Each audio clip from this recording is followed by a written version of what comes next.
శ్రీ గణేశాయ నమః. శారదా గురుభ్యో నమః. ఈటీవీ లైఫ్ ఆధ్యాత్మిక ఛానల్ ప్రేక్షకులకు శుభోదయం. శ్రీరస్తు కార్యక్రమానికి శుభస్వాగతం. కార్యక్రమంలో శుభతిథి అంశంలో నేటి పంచాంగ వివరాలు చూద్దాం. ఆంగ్ల తేదీ 13వ తేదీ 8వ నెల 2025 సంవత్సరం బుధవారం. స్వస్తిశ్రీ చాంద్రమాన శ్రీ విశ్వావసునామ సంవత్సరం, దక్షిణాయనం, వర్ష ఋతువు, శ్రావణమాసం, కృష్ణపక్షం, చవితి తిథి. ఉదయం 8:16 వరకు, అనంతరం పంచమి. ఉత్తరాభద్ర నక్షత్రం మధ్యాహ్నం 1:05 వరకు, అనంతరం రేవతి నక్షత్రం. ధృతి యోగం రాత్రి 7:24 వరకు, అనంతరం శూలయోగం. బాలవకరణం ఉదయం 8:16 వరకు, అనంతరం కౌలవకరణం. వర్జ్యం రాత్రి 12:23 నుండి 1:54 వరకు. దుర్ముహూర్తం ఉదయం 11:52 నుండి మధ్యాహ్నం 12:42 వరకు. అమృత ఘడియలు ఉదయం 8:31 నుండి 10:02 వరకు. నేటి రాహుకాలం మధ్యాహ్నం 12 గంటల నుండి 1:30 వరకు. యమగండం ఉదయం 7:30 నుండి 9 వరకు. ఇక ఈనాటి తిథివార నక్షత్రాలను అనుసరించి చేయదగినటువంటి దేవతోపాసన గురించి చూచినట్లయితే, ఈనాడు బుధవారం, గణపతికి అత్యంత ప్రీతికరమైనటువంటి వారం బుధవారం. సూర్యోదయ సమయంలో చవితి తిథి ఉన్నది కనుక సమస్త ఈప్సితాలను నెరవేర్చడానికి గణపతికి సంబంధించినటువంటి స్తోత్రపారాయణ, ముఖ్యంగా గణేష పంచరత్న స్తోత్రపారాయణ చేసి ఆర్థిక సమస్యలు ఉన్నటువంటి వాళ్ళు 21 లేదా 11 ఉండ్రాళ్లను కనుక గణపతికి నివేదించినట్లయితే ఆర్థిక సమస్యల నుండి చక్కగా గట్టెక్కగలుగుతారు. రుణాల నుండి కూడా విముక్తులవుతారు. తర్వాత పంచమి తిథి సమయంలో అమ్మవారికి సంబంధించినటువంటి, అంటే పంచమి తిథి లలిత అమ్మవారి ఆవిర్భావ తిథి కనుక లలితా చాలీసా కానీ లేదా అమ్మవారికి సంబంధించినటువంటి ఏదైనా స్తోత్రపారాయణ చేయవచ్చు. ఎప్పుడైనా భగవదారాధన విషయంలో మనకి ప్రధానంగా కావాల్సింది శక్తి కంటే మిక్కిలి భక్తి ప్రధానం. ప్రతిదానికి కూడా సరళమైన సులభమైన మార్గాలు మనకి శాస్త్రంలో సూచించారు. లలితా చాలీసా ఇట్లా అమ్మవారికి సంబంధించినటువంటి స్తోత్రాలు పారాయణ చేయలేనటువంటి వాళ్ళు, అశక్తులైనటువంటి వారికి, లేదా శరీర వ్యగ్రత వల్ల, అంటే ఏదైనా అనారోగ్యంలో ఉన్నటువంటి వాళ్ళు, ప్రవాసంలో ఉన్నటువంటి వాళ్ళు ఈ స్తోత్ర పారాయణ చేయలేని పరిస్థితిలో ఉంటే సులభమైనటువంటి ఉపాయాలు కూడా శాస్త్రంలో సూచించారు. గంగా, భవానీ, గాయత్రి, కాళీ, లక్ష్మీ, సరస్వతి, రాజరాజేశ్వరి, బాల, శ్యామల, లలిత, దశ అనేటటువంటి ఈ నామాలను గనక స్మరణ చేసినట్లయితే, ఏ విధంగా అయితే విష్ణు సహస్రనామ పారాయణ సంపూర్ణంగా చేయలేనటువంటి వాళ్ళు శ్రీరామ రామ రామేతి అనే శ్లోకాన్ని పారాయణ చేస్తే సహస్రనామ ఫలము, ఈ లలితా సహస్రనామం కూడా సంపూర్ణంగా చేయలేనటువంటి స్థితిలో ఉన్న వాళ్ళకి ఈ దశనామాలు అటువంటి ఫలితాన్ని అందజేస్తాయని శాస్త్రవచనం. ఇంత పరమ పవిత్రమైనటువంటి ఈ శ్రావణ మాసంలో పంచమీ తిథి ఈ బుధవారం నాడు ఈ విధమైనటువంటి ఆరాధన చేసి ఆయా దేవతల యొక్క దివ్య కృపకు అందరూ పరిపూర్ణంగా పాత్రలు అవుతారని, అవ్వాలని ఆశిస్తూ శ్రీమాత నామస్మరణ పురస్సరంగా స్వస్తి.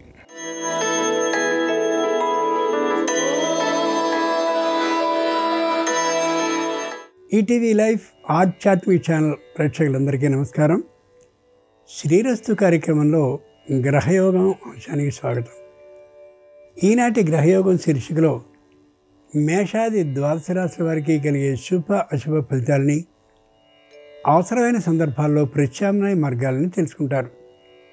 అంతేకాక ఏ రాశి వారికి ఏ దైవ దర్శనం శుభకరమో, ఏ రాశి వారికి ఏ దిక్ప్రయాణం లాభకరమో, ఏ రాశివారు ఏ రంగు దుస్తుల్ని ధరించినట్లయితే సకల కార్య పరిపూర్తి అవుతుందో, ఏ రాశి వారికి ఏ సంఖ్య అదృష్ట సంఖ్యగా నేటికి మాత్రం పరిణమించబోతుందో ఆ విశేషాల్ని తెలుసుకుంటారు.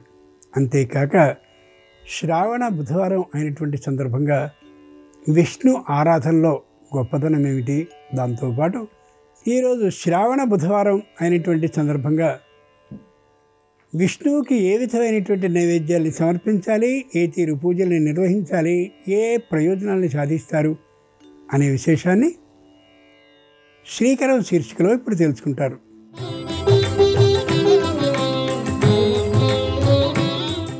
బుధవారం విష్ణు ప్రీతికరమైనటువంటిది. విష్ణువు అలంకార ప్రియుడు, అంతేకాక వైభోగి కూడా. నిరుపమాన సౌందర్య అతిశయంతో విష్ణువు విరాజిల్లుతూ ఉంటాడు. విష్ణు అనుగ్రహం కానీ ఉన్నట్లయితే విష వలయాల నుంచి తప్పక బయటపడే అవకాశం విశేషంగా ఉంటుంది. విష్ణువుకు బుధవారం నాడు వివిధ విధాల ఆహార పదార్థాల్ని నివేదన చేయడం ద్వారా పలు ఉత్తమ ఫలితాల్ని పొందవచ్చని సంప్రదాయం తెలియజేస్తుంది. పులిహారని నైవేద్యంగా సమర్పిస్తే అనారోగ్య సమస్యలు తొలగిపోతాయి. చక్కెర పొంగల్ని సమర్పించినట్లయితే నైవేద్యంగా వ్యవహారాల్లో విజయాన్ని పొందగలుగుతారు. ఆవు పాలని నైవేద్యంగా సమర్పిస్తే ఆర్థికమైన వృద్ధి, పొంగల్ని నైవేద్యంగా సమర్పిస్తే ఆత్మవిశ్వాస అభివృద్ధి కలుగుతాయి.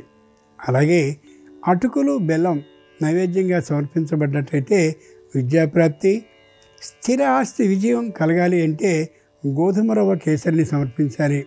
కుటుంబంలో శాంతి కలగాలంటే దధ్యోదనాన్ని సమర్పించడం, పాయసాన్ని నైవేద్యంగా సమర్పించినట్లయితే కీర్తి ప్రతిష్ట లభించే అవకాశం ఉంటుంది.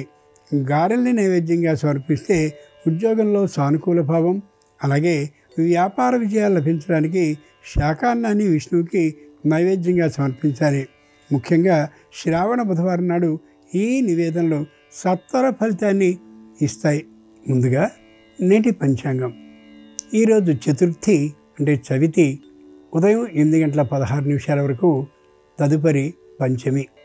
ఈరోజు బుధవారం, నక్షత్రం ఉత్తరాభాద్ర. ఇక నేటి గ్రహస్థితిని పరిశీలించి చూస్తే మిథునంలో గురు శుక్రులు, కర్కాటకంలో రవి బుధులు, సింహంలో కేతువు, కన్యలో కుజుడు, కుంభంలో రాహు చంద్రులు, మీనంలో శని ఉన్నారు. ఈ తాత్కాలిక గ్రహస్థితి ఆధారంగా మేషాది ద్వాదశ రాశుల వారికి కలిగే శుభ అశుభ ఫలితాలని క్రమంగా తెలుసుకుందాం. ముందుగా మేషరాశి.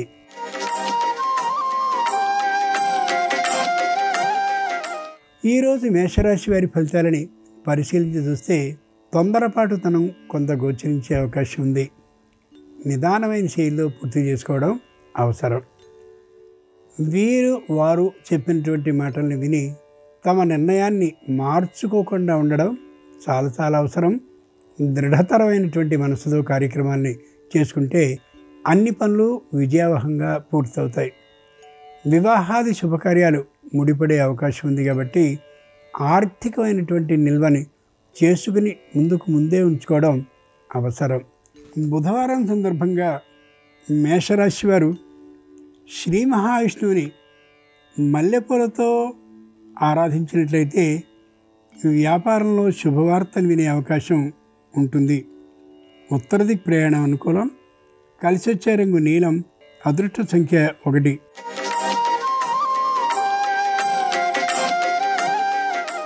ఈరోజు వృషభ రాశి వారి ఫలితాలని పరిశీలించి చూస్తే మానసికంగా కొద్ది వెనుకబాటుతనంతో దిగులుతనంతో ఉండే అవకాశం ఉంది. ఏ విధమైనటువంటి వ్యతిరేక సూచనలు కానీ వార్తలు కానీ వచ్చే అవకాశం లేనే లేదు. శారీరకమైనటువంటి ఆరోగ్య స్థితి మధ్యమంగా ఉంటుంది. నూతనంగా గృహాన్ని కొనుక్కోవడమో లేదా కట్టుకోవడమో అనేటటువంటి ఆలోచన కలిగి ఉంటారు. కానీ అది ఏమాత్రమూ ముడిపడే అవకాశం ఈ రోజుకి ఉండకపోవచ్చు. బుధవారం సందర్భంగా వృషభ రాశి వారు ప్రత్యక్ష భగవానుడైన ఆదిత్యుణ్ణి కుంకుమ అక్షతలతో ఆరాధించినట్లయితే ఆరోగ్య లాభంతో పాటు ఆర్థిక లాభం కూడా కలిగే అవకాశం ఉంటుంది. తూర్పు దిక్ ప్రయాణం అనుకూలం. కలిసి వచ్చే రంగు నలుపు. అదృష్ట సంఖ్య 8.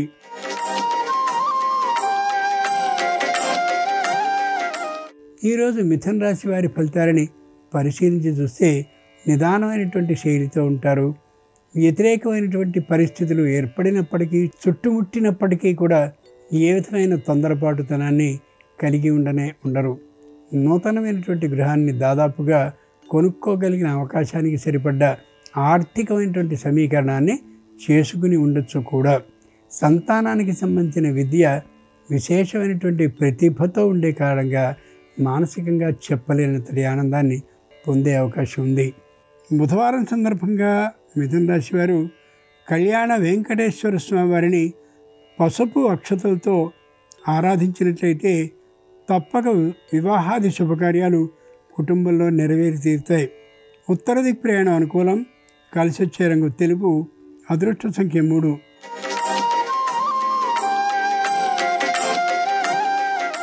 ఈరోజు కర్కాటక రాశి వారి ఫలితాలని పరిశీలన చూస్తే ఆరోగ్యం ఎగుడు దిగుడుగా ఉండే అవకాశం ఉంది.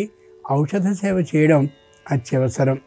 కుటుంబ సభ్యులతో మాట్లాడే సందర్భంలో ఆచితూచి మాట్లాడాలి. లేని పక్షంలో కొత్తమైనటువంటి ఇబ్బందులకి గురయ్యే అవకాశం పుష్కలంగా ఉంటుంది. కుటుంబంలో వివాహాది శుభకార్యాల విషయంలో నిర్ణయాన్ని సంతానం చేస్తున్న సందర్భంలో కావాలని తలదూర్చడం ఏమాత్రం సరైన విషయం కాకపోవచ్చు. వారు అడిగిన మీదటే సూచనని కానీ సలహాని కానీ ఇవ్వడం ఉత్తమం. బుధవారం సందర్భంగా కర్కాటక రాశివారు శ్రీ వీర వెంకట సత్యనారాయణ స్వామి వారిని తమలపాకులతో అర్చించినట్లయితే రుణాలన్నీ తొలగిపోయే అవకాశం ఉంటుంది. ఆగ్నేయ దిక్కు ప్రయాణం అనుకూలం. కలిసి వచ్చే రంగు ఎరుపు. అదృష్ట సంఖ్య 4.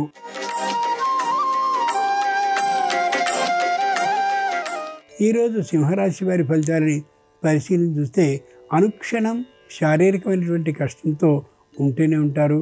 అయితే ఆదాయం మాత్రం మధ్యమంగానే ఉండే అవకాశం ఉంది. ఏవేవో హోమాలు జపాలు ఇతరమైనటువంటి ఆధ్యాత్మికమైనటువంటి వైదిక కార్యక్రమాల పట్ల విశేషంగా ఆకర్షణ కలిగి ఉంటారు. విశేషంగా ఆచరిస్తూ ఉంటారు కూడా. కొద్దిగా ఆర్థికమైనటువంటి వ్యయం ఎంత అవుతుందనే ఆలోచనని కలిగి మాత్రమే వీటిని కొనసాగించడం శ్రేయస్కరం. బుధవారం సందర్భంగా సింహరాశి వారు శ్రీకృష్ణుని తులసీ దళాలతో అర్చించినట్టయితే సకల సమస్యలు పరిష్కరింపబడి మానసిక ప్రశాంతత కలుగుతుంది. ఉత్తర దిక్ ప్రయాణం అనుకూలం. కలిసి వచ్చే రంగు పసుపచ్చన. అదృష్ట సంఖ్య 8.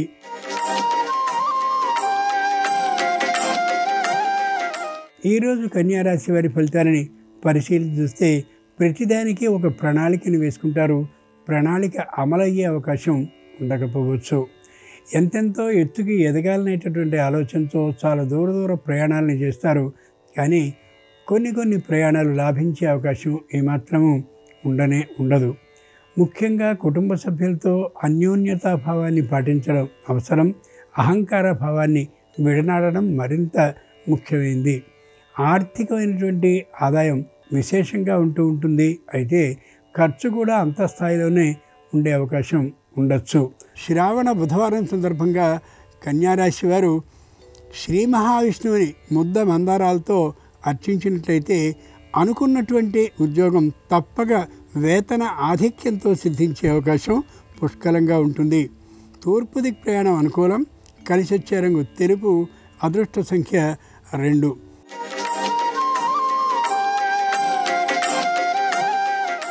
ఈరోజు తులారాశి వారి ఫలితాలని పరిశీలన చూస్తే ఎవరు దేన్ని చెప్తే దాన్ని నమ్మేటటువంటి తీరులో అంతటి మానసికమైనటువంటి బలహీన స్థితిలో ఉండే అవకాశం గోచరిస్తుంది. సంతానం విద్య పట్ల మోజుని కొద్దిగా తగ్గి ఉండేటటువంటి కారణంగా మానసికమైనటువంటి దిగులుబాటుతనంతో ఉండే అవకాశం ఉంది. ముఖ్యంగా దూరభార ప్రయాణాలని చేయడం వల్ల శారీరకమైనటువంటి ఆరోగ్యం దెబ్బతినే అవకాశం ఉంది. కాబట్టి దగ్గర ప్రయాణాలు చేయడమే శ్రేయస్కరం. వృత్తి ఉద్యోగ వ్యాపారాల పట్ల ఆకర్షణ బాగా ఉంటుంది. కానీ నిర్వహణ మాత్రం చాలా ఇబ్బందిగా అనిపిస్తూ ఉండే విధానం ఉండొచ్చు. బుధవారం సందర్భంగా తులారాశి వారు శ్రీ లక్ష్మీ నృసింహస్వామి వారిని సన్నజాజులతో అర్చించినట్లయితే కార్యాల్లో అనుకూలత బాగా కలుగడమే కాకుండా ఆర్థికమైన లాభం కూడా కలిగి తీరుతుంది. వాయువ్యదిక్ ప్రయాణం అనుకూలం. కలిసి వచ్చే రంగు ఆకుపచ్చన.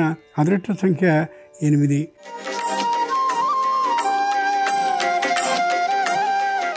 ఈరోజు వృశ్చిక రాశి వారి ఫలితాలని పరిశీలన చూస్తే విశేషంగా ప్రయాణాలు చేస్తారు. దాదాపుగా అన్ని ప్రయాణాలు కూడా వ్యర్థమే అవుతాయి. ప్రయోజనాలు ఉండకపోవచ్చు.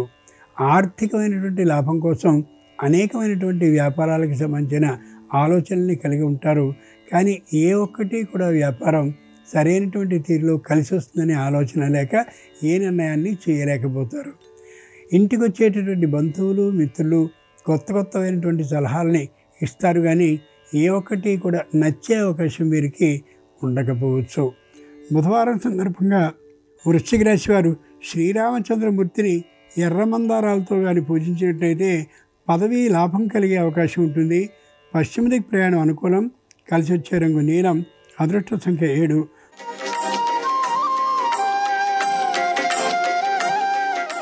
ఈరోజు ధనురాశి వారి ఫలితాలని పరిశీలన చూస్తే ఎవ్వరి మాటని లక్ష్య పెట్టేటటువంటి ధోరణి లేకుండా ఉంటారు. సంపూర్ణమైనటువంటి సహాయ సహకారాల్ని తమని నమ్మినటువంటి వారికి చేయడానికి ఏమాత్రపు వెనుకడుగు వేయరు.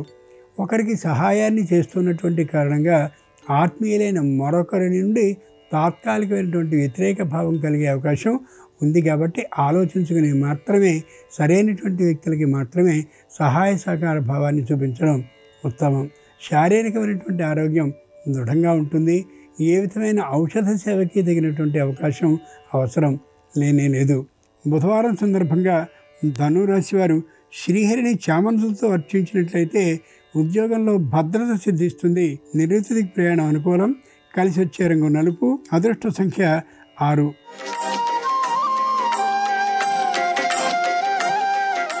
ఈరోజు మకర రాశి వారి ఫలితాలని పరిశీలన చూస్తే వ్యాపారం ఇప్పుడిప్పుడే కుదుటపడుతూ ఉండే అవకాశం ఉంది.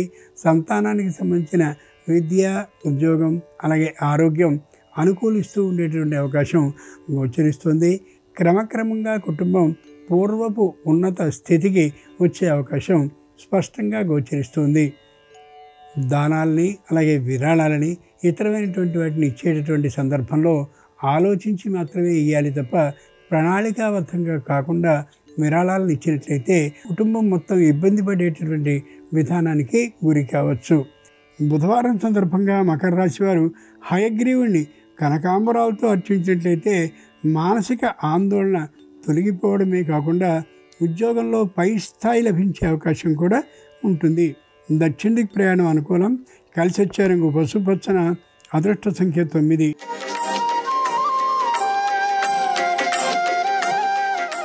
ఈరోజు కుంభరాశి వారి ఫలితాలని పరిశీలించి చూస్తే అప్రతిహతంగా జీవితాన్ని ముందుకు సాగించగలుగుతారు. దూర ప్రయాణం నుండి వచ్చినప్పటికీ కూడా ఇక్కడ కలిగేటటువంటి ఉద్యోగంలో చేరి ఆ ఉద్యోగంలో విశేషమైనటువంటి ప్రతిభని అంచెలంచెలుగా సంపాదించే అవకాశం ఉండొచ్చు. కుటుంబంలో ఏ ఒక్కరూ కూడా వ్యతిరేకించినటువంటి కారణంగా కుటుంబం అభ్యున్నతి సామూహికంగా జరిగే అవకాశం ఉండొచ్చు. ముఖ్యంగా సమష్టి కుటుంబంలో ఉన్నటువంటి వారికి ఈ కాలం మరింత అనుకూలమైందిగా గమనించవచ్చు. దూరభార ప్రయాణాలను చేసేటువంటి సందర్భంలో శారీరకమైనటువంటి ఆరోగ్యాన్ని గమనించుకుని మాత్రమే ప్రయాణం చేయడం శ్రేయస్కరం. బుధవారం సందర్భంగా కుంభరాశి వారు గణపతిని బిల్వదళాలతో అర్చించినట్లయితే సంపూర్ణ మనశ్శాంతి కలగడమే కాకుండా చక్కనైనటువంటి శుభవార్తను వినే అవకాశం కూడా ఉండొచ్చు. ఈశాన్య దిక్ ప్రయాణం అనుకూలం. కలిసి వచ్చే రంగు ఎరుపు. అదృష్ట సంఖ్య 4.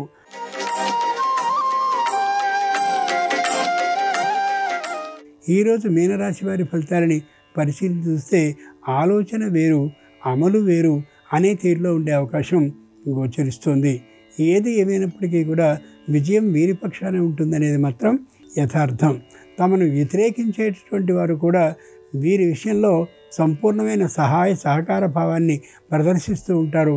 అది నిజంగా చెప్పుకోదగ్గటువంటి అంశం. తమకు తాతల నుండి వచ్చేటటువంటి ఏ కుటుంబం మొదలైనటువంటి ఏ ఇల్లు మొదలైన ఆస్తులు ఉన్నాయో వాటిని విక్రయించాలనేటటువంటి ఆలోచనకి వస్తారు. కానీ అన్నదమ్ములు అప్పచెల్లెలు కూడా తాత్కాలికంగా ప్రతిఘటించే అవకాశం ఉన్నటువంటి కారణంగా మళ్ళీ ఆ ఆలోచనని తాత్కాలికంగా విరమించుకుంటారు. బుధవారం సందర్భంగా మీనరాశి వారు శ్రీ మహావిష్ణువుని ముద్దమందారాలతో అర్చించినట్లయితే ఉత్సాహ లాభం కలుగుతుంది. నూతనోద్యోగంలో వేతన ఆధిక్యం కూడా కలిగే అవకాశం ఉంటుంది. తూర్పు దిక్ ప్రయాణం అనుకూలం. కలిసి వచ్చే రంగు తెలుపు. అదృష్ట సంఖ్య 2. ఇవి ఈనాడు 12 రాశుల వారికి కలిగే శుభ అశుభ ఫలితాలు. ఈరోజు బుధవారం అయినటువంటి సందర్భంగా సాక్షాత్ శ్రీమన్నారాయణ అనుగ్రహం సర్వరాశుల వారికి సంపూర్ణంగా కలగాలని హృదయపూర్వకంగా ప్రార్థిస్తూ స్వస్తి.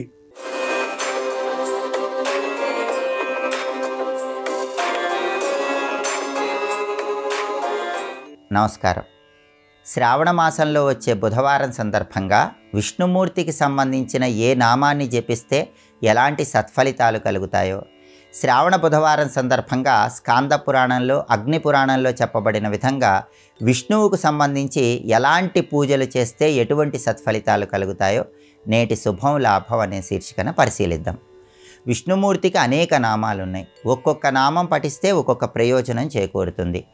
రామ రామ అంటూ రామనామాన్ని పఠిస్తూ ఉన్నట్లయితే శ్రావణ మాసంలో కీర్తి ప్రతిష్టలు పెరుగుతాయి, సాంఘికంగా గౌరవ మర్యాదలు పెరుగుతాయి.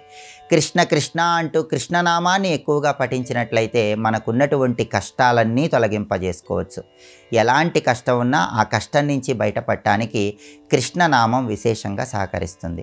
అలాగే నారాయణ నారాయణ అంటూ నారాయణ నామాన్ని పఠిస్తూ ఉన్నట్లయితే గ్రహ నక్షత్ర దోషాలు తొలగిపోతాయి. నవగ్రహాలు 27 నక్షత్రాలకు సంబంధించిన దోషాల తీవ్రత తగ్గింపజేసుకోవాలంటే నారాయణ నామాన్ని ఎక్కువగా పఠించాలి. అలాగే కార్యనిమిత్తమై బయటికి వెళ్ళేటప్పుడు ఒక్కొక్కసారి దుశ్శకునాలు ఎదురవుతూ ఉంటాయి. దుశ్శకునాలు ఎదురైనప్పుడు కూడా నారాయణ నామాన్ని స్మరించుకున్నట్లయితే ఆ దుశ్శకునాల వల్ల వచ్చేటటువంటి చెడు ఫలితాల నుంచి బయటపడవచ్చు. అలాగే శుభ కార్యక్రమాలు దిగ్విజయంగా పూర్తి కావాలంటే, ఇంట్లో శుభ కార్యక్రమాలకు ఎలాంటి ఆటంకాలు లేకుండా ఉండాలంటే శ్రీశ అనే విష్ణునామాన్ని జపించుకుంటూ ఉండాలి. శ్రావణ మాసంలో శ్రీశ అనే విష్ణునామాన్ని పఠిస్తూ ఉంటే శుభ కార్యక్రమాలు దిగ్విజయంగా పూర్తి చేసుకోవచ్చు. విద్యార్థులు విద్యారంగంలో విశేషంగా రాణించటానికి, పోటీ పరీక్షల్లో అత్యున్నత స్థాయిలో రాణించటానికి పురుషోత్తమ నామాన్ని స్మరించుకోవాలి. ఓం పురుషోత్తమాయ నమః అని శ్రావణ మాసంలో స్మరించుకుంటూ ఉంటే విద్యారంగంలో మంచి పురోభివృద్ధి ఏర్పడుతుంది. అలాగే మానసికంగా ఉన్నటువంటి చింత, భయము అన్నీ తొలగింపజేసుకోవాలంటే హృషీకేశ నామాన్ని స్మరించుకోవాలి. హృషీకేశ అంటే అన్ని రకాలైనటువంటి ఆందోళనలు, చింతలు వీటన్నిటి నుంచి సులభంగా బయటపడవచ్చు. అలాగే అనుకోని ఆపదలు ఎదురైనప్పుడు అనుకోని ఆపదల నుంచి తొందరగా బయటపడే ఉపాయాలు లభించాలంటే అచ్యుత నామాన్ని స్మరించుకోవాలి. అచ్యుత అని స్మరించుకుంటూ ఉంటే అనుకోని ఆపదల నుంచి సులభంగా బయటపడవచ్చు. అలాగే ప్రయాణాలు విజయవంతం కావాలంటే ఖడ్గి అనే విష్ణునామాన్ని స్మరించుకోవాలి. ముఖ్యమైన కార్యనిమిత్తమై బయటికి వెళ్ళేటప్పుడు ఖడ్గి అంటూ విష్ణునామాన్ని పఠించుకుని వెళితే తలపెట్టిన పనులన్నీ దిగ్విజయంగా పూర్తి చేసుకోవచ్చు. ఇలా విష్ణువుకు సంబంధించిన ఒక్కొక్క నామం పఠిస్తే ఒక్కొక్క రకమైన ప్రయోజనం చేకూరుతుంది. అలాగే స్కాంద పురాణం, అగ్ని పురాణం ప్రకారం ఎవరైనా సరే శ్రావణ మాసంలో శ్రీ మహావిష్ణువుని అశోక పుష్పాలతో కానీ మల్లె పుష్పాలతో కానీ పూజించటము, 4 సేర్ల ఆవు నెయ్యితో అభిషేకం చేయటము, ఈ విధి విధానాల్లో ఏది పాటించినా సరే వాళ్ళ గృహంలోకి సంపద అద్భుతంగా వస్తుందని అగ్ని పురాణంలో, స్కాంద పురాణంలో చెప్పడం జరిగింది. కాబట్టి అశోక పుష్పాలు, మల్లెపూలు, గులాబీ పూలు, ఈ 3 పుష్పాలలో ఏ పుష్పాలతోనైనా విష్ణువుని పూజించండి. 4 సేర్ల ఆవు నెయ్యితో విష్ణువు విగ్రహానికి అభిషేకం చేయండి. దానివల్ల సంపదల పరంగా అద్భుతమైన ప్రయోజనాలు చేకూరుతాయి. మహిళామణులు భర్తకు కానీ సంతానానికి కానీ ఎలాంటి సమస్యలు ఉన్నా సరే ఆ సమస్యలు తొలగింపజేసుకోవాలంటే శ్రావణ మాసంలో వచ్చే బుధవారం శ్రీ మహావిష్ణువుకి గులాబీ పూల దండను అలంకరించండి. కుటుంబానికి ఉన్న సమస్యల తీవ్రతను తగ్గింపజేసుకోవచ్చు. అలాగే ఆగిపోయినటువంటి నిర్మాణాలు తిరిగి కొనసాగాలన్నా, గృహం నిర్మించేటప్పుడు వచ్చే ఆటంకాలు తొలగింపజేసుకోవాలన్నా, రావలసిన మొండి బాకీలు సకాలంలో రావాలన్నా శ్రావణ మాసంలో వచ్చే బుధవారం సందర్భంగా విష్ణు సంబంధమైన ఆలయ ప్రాంగణంలో ఒక ప్రత్యేకమైన తాంబూల దానం ఇవ్వాలి. ఆ తాంబూల దానం ఏంటంటే కొన్ని యాలకులు, కొన్ని లవంగాలు, కొద్దిగా పచ్చకర్పూరము, కుంకుమ పువ్వు, వీటన్నిటిని తమలపాకుల్లో ఉంచి వక్కలు ఉంచి విష్ణు సంబంధమైన ఆలయ ప్రాంగణంలో, అంటే రాముడు, కృష్ణుడు, నరసింహస్వామి, వెంకటేశ్వర స్వామి, ఇలా విష్ణు సంబంధమైన ఆలయ ప్రాంగణంలో ఈ ప్రత్యేకమైన తాంబూల దానం ఇవ్వాలి. ఈ తాంబూల దానం ఇచ్చినట్లయితే మొండి బాకీలు త్వరగా వసూలు కావటానికి ఈ తాంబూల దానం విశేషంగా సహకరిస్తుంది. గృహ నిర్మాణంలో వచ్చే ఆటంకాల నుంచి కూడా చాలా సులభంగా బయటపడవచ్చు. శ్రావణ బుధవారం సందర్భంగా ఈ ప్రత్యేకమైన విధి విధానాలు పాటించండి. అలాగే నిద్రా సంబంధమైనటువంటి సమస్యలు, నిద్ర సరిగా పట్టకపోవటం, పీడకలలు రావటం, ఇలాంటి సమస్యలు ఎదుర్కొంటున్న వాళ్ళు శ్రావణ మాసంలో వచ్చే బుధవారం సందర్భంగా శ్రీ మహావిష్ణువు శంఖము, చక్రము, గద వీటన్నిటినీ ధరించి గరుత్మంతుడిని అధిరోహిస్తున్నటువంటి చిత్రపటాన్ని మీ గృహంలో ఏర్పాటు చేసుకోండి. దానివల్ల నిద్రా సంబంధమైన సమస్యలు, పీడకలల నుంచి చాలా సులభంగా బయటపడవచ్చు. అలాగే ఎలాంటి కష్టం ఉన్నా, ఎలాంటి సమస్య ఉన్నా వాటన్నిటి నుంచి బయటపడటానికి శ్రావణ బుధవారం సందర్భంగా శ్రీ మహావిష్ణువుకి రాగి పాత్రలో నీళ్లు తీసుకుని ఆ నీళ్లలో పువ్వులు అక్షింతలు వేసి ఆ నీటితో అర్ఘ్యమిస్తూ ఓం వాసుదేవాయ నమః అని మనస్సులో స్మరించుకోండి. అన్ని రకాలైన కష్టాలు, సమస్యలు, ఆపదల నుంచి సులభంగా బయటపడవచ్చు. శ్రావణ బుధవారం సందర్భంగా ఈ విధి విధానాలు పాటించండి, సమస్త శుభాలను సిద్ధింపజేసుకోండి. అలాగే రేపు శ్రావణ మాసంలో వచ్చే గురువారం సందర్భంగా స్కాంద పురాణంలో చెప్పబడిన గురుచంద్రుల ఆరాధన ఏ విధంగా చేయాలో, జ్యోతిష శాస్త్రపరంగా గజకేసరి యోగం ఉంటే ఎలాంటి సత్ఫలితాలు కలుగుతాయో అంతటి సత్ఫలితాలను అందిపుచ్చుకోవటానికి శ్రావణ మాసంలో వచ్చే గురువారం గురుచంద్రుల ఆరాధన ఎలాంటి శుభ ఫలితాలను కలిగింపజేస్తుందో రేపటి శుభం లాభం అనే శీర్షికన పరిశీలిద్దాం. నమస్కారం. ఈ కార్యక్రమాన్ని తిరిగి చూడాలనుకుంటే www.youtube.com/ETV Life Spiritual లో చూడవచ్చు.